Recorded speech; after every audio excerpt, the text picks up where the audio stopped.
Road. Taas ng bundok. Ang ganda, oh.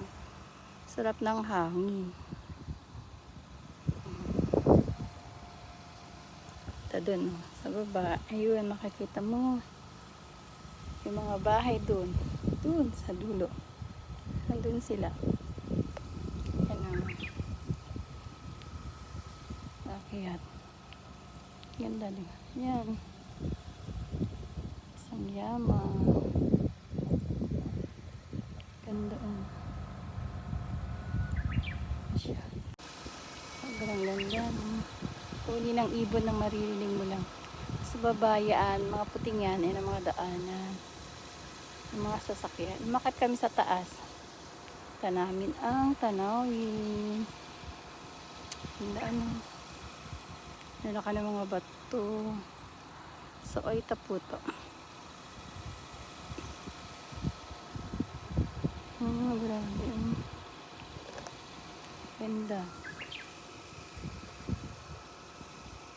Yan, ganyan.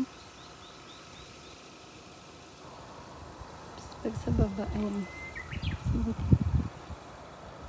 Yan yung mga sasakyan. Yan, nakita mo yung baba. Pag ano, ayun o. Mga road. Yan, ganyan. Yan yung daanan. Galing, di ba? Yan, pinaganda lang nila. Sayama Mountain.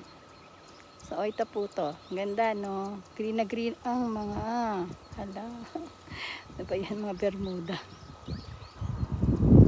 Sensya na po kayo. Nagkakamali pa po ako. Hindi pa ako magaling. Baguhan lang po ako. Try my best. Sana po. Share nyo ko. Like nyo ko. Thank you so much sa inyo. Ganda, diba? Ito na siya, diba? Gandun. Pabilog yan. Puro bundok. So, ito po. Malapit po rito. Oo. Mga 2 oras na po guys. Yan, ganyan. Po doon sa baba yung mga bahay po doon. Dahil yun sa taas po talaga. Yan, yung mga motor pang dumadaan. Ganda po, diba? Thank you po. Salamat po.